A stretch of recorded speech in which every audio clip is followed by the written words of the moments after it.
এখানে আছে একটি বাঁশের 1/4 অংশ কাদায়, 3/5 অংশ পানিতে এবং অবশেষে 3 মিটার পানির উপরে আছে। বাঁশটির দৈর্ঘ্য কত? এগুলা যেহেতু সরলীকরণের অঙ্ক, তো আপনার এগুলা সরল টাইপের, এগুলো আমি 2 নিয়মে করে দিব আপনাদেরকে। পরীক্ষায় এগুলা কম সময়ে আপনি সলভ করতে পারবেন। আমি দেখা দিচ্ছি, ভগ্নাংশের দিকে তাকাবেন। এখানে ভগ্নাংশ আছে, এখানে একটা, এখানে একটা।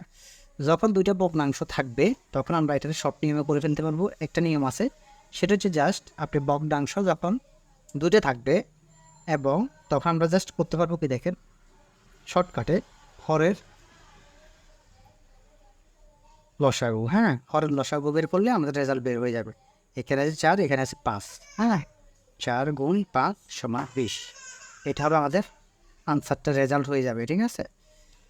দেন আপনার, যদি আমি এখন অ্যানালাইসিসে আপনাদেরকে দেখাই দিতে পারি, অ্যানালাইসিসে দেখাইলে অ্যানালাইসিসের সিস্টেমটা হয়, ধরেন এই দুইটা তো আছে, একটা অংশ হচ্ছে 1/4, একটা অংশ হচ্ছে 1/3। হ্যাঁ, তো এখন অবশ্যই 3 মিটার পানির উপরে আছে বাঁশের দৈর্ঘ্য কত? ধরুন আমরা দৈর্ঘ্য ধরলাম ক। ঠিক আছে। তো আপনার ভগ্নাংশগুলো কিন্তু যোগ হয়। ঠিক আছে।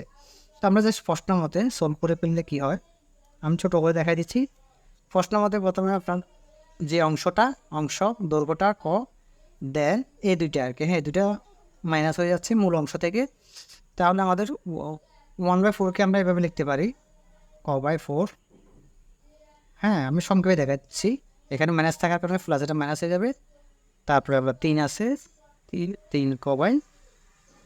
হ্যাঁ, তারপরে এখানে আপনি যখন লসাগু নেবেন 4×5 20 লসাগু আসবে। দেন আপনার লসাগু করলে 20 ক, 5 ক মাইনাস 3×4 12 ক। হ্যাঁ, তো আপনার ডিরেক্টলি আমি দেখাই দিচ্ছি উপরে। তাহলে 20 থেকে আপনার এখানে এটা দুটো মাইনাস আছে, 12 আছে, 17 থেকে আপনার 20 গেলে 3। হ্যাঁ, তাহলে উপরে 3 ক, নিচে 20 ক। তার মানে যখন আপনি, তো এটার মান তো দেওয়া আছে কত, 3 মিটার। হ্যাঁ, এটা সমান 3 আর কি। হ্যাঁ, তো এটা সমানও 3। তো জাস্ট আপনি এদিক সেদিক করলে 3×20 = 60, 3 ক সমান 60 আসতেছে আর কি। হ্যাঁ, 3 ক সমান 60, ক সমান আপনার 3 দিয়ে কাটলে 20, এইভাবে রেজাল্ট আসবে। হ্যাঁ, তারপরে এত কিছু লাগতেছে না। আপনি যখন দুইটা ভগ্নাংশ দেখবেন, আপনি সরাসরি 9টার লসাগু বের করে দিলে হয়ে যাবে। আপনার যদি পরবর্তীতে ভগ্নাংশ যদি আরও বেশি থাকে তখন অন্য একটা সিস্টেম আছে, সেটাও দেখা দিব। একটি খুঁটির 1/6 অংশ হচ্ছে 1/6 অংশ কাদায়, আবার হাফ অংশ পানিতে এবং বাকি অংশ পানির উপরে আছে। পানির উপরে অংশের দৈর্ঘ্য 2 মিটার হলে, হ্যাঁ, মোট বাঁশটির দৈর্ঘ্য কত? একই কথা, সেম সিস্টেম। আপনি 2 নিয়মে দেখাতে পারবো আমি। জাস্ট আমি শর্টটা দেখা দিচ্ছি, আপনি এই নিয়মে করে ফেলতে পারবেন। হ্যাঁ, শর্টকাটে কীভাবে করবেন, জাস্ট আপনি লসাগু করবেন, হরের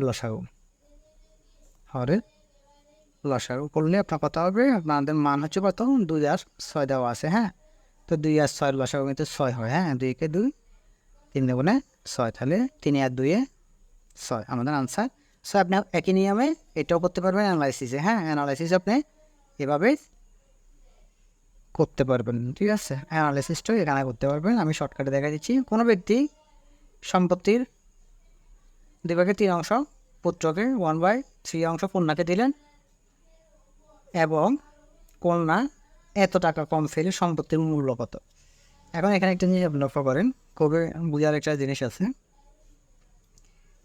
সম্পত্তির তো অংশ দুইটাই। হ্যাঁ, তো এখন এই দুইটা থেকে আপনি এখন একটা কাজ করতে পারবেন, যেহেতু আমাদের ভগ্নাংশ দুইটা শর্টে করা যায়।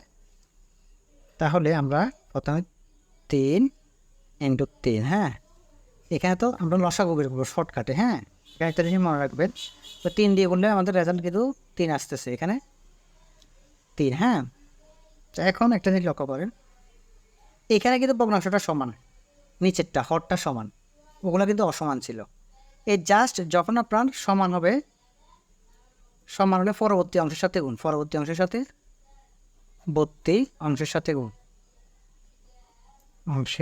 গুণ, এটা মনে রাখবেন, সাথে গুণ হবে।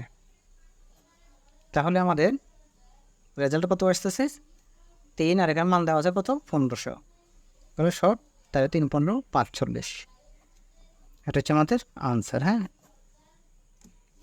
দেন এক চাকরিজীবী মোট বেতনের 1/10 অংশ কাপড় ক্রয়ে, 1/3 অংশ খাদ্য পায় এবং 1/3 অংশ ভাড়ায় ব্যয় করেন, তবে আয়ের শতকরার কথা পরে আসতেছে। অবশিষ্ট অংশটা আমাদেরকে বাইর করতে হবে আগে। হ্যাঁ, তাহলে আমাদের এখানে 10 আছে, 1/3 আছে, 1/5 আছে, 3টে আছে। যখন 3টা থাকবে তখন আমরা শর্টকাট প্রয়োগ করতে পারবো না, যেহেতু 3টা মান দেওয়া আছে। তাহলে আমরা শুরুতে আপনাকে সংক্ষেপে আমি দেখাচ্ছি ভগ্নাংশগুলোর আগে কাজ করতে হবে। ধরেন এখানে দেওয়া আছে 1/10 প্লাস 1/3 প্লাস 1/5, ঠিক আছে। তা আমাদের এই যে লসাগু আসতেছে কত, 10, 3, 5-এর লসাগু হবে 30। তো 30 দিয়ে যখন আপনি করবেন, 10 দিয়ে বললে 3 আসতেছে, 10 আসতেছে, 5 দিয়ে বললে 5, 6, 30। তো সমান সমান আমরা এখানে দেখি, এখান থেকে করে সমান সমান হবে।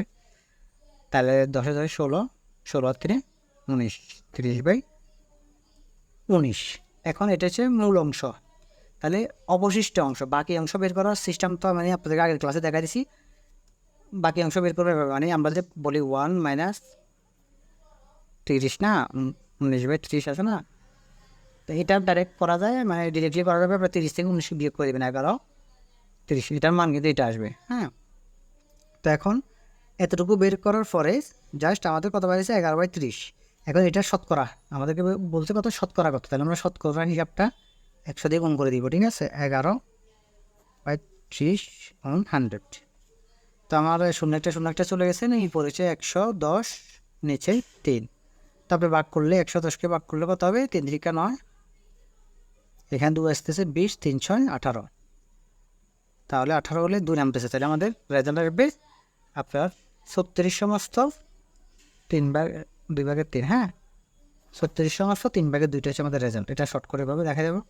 দেন খুবই গুরুত্বপূর্ণ একটা অঙ্ক আছে, কত টাকায় 7/9 অংশ 700 টাকা 9/10 অংশের সমান। খুবই গুরুত্বপূর্ণ অঙ্কগুলা। এগুলো কত টাকার, কত টাকা মানে ইচ্ছা ধরেন ক টাকা ধরলাম জানার জন্য, ক টাকার এত অংশ গুণ 7/9, বুঝেন। অংশ সমান 700 টাকার এত অংশের সমান 700 গুণ 9/10, মানে এই প্রশ্ন আমাদের কত হচ্ছে এটা। তো আমরা এটাকে ডিরেক্টলি লিখতে পারি আপনার 7 দিয়ে গুণ করলে 7 ক, নিচে 9, এটা দিয়ে এটাকে আমরা কেটে দিলে উপরে আসবে 0 7 9 63। হ্যাঁ, তাহলে 630। তো আমাদের 7 কটা রাখলে 630 গুণ 9, ঠিক আছে। তো আমরা সুতরাং কটা রাখলাম, কটা রেখে এখানে নিচে 7 দিয়ে দিলাম। তাহলে আপনার 7 9 63, তাহলে 90 হচ্ছে। হ্যাঁ, তাহলে 90 গুণ 9, 9 9 81 0, তাহলে 810 আমাদের আনসার।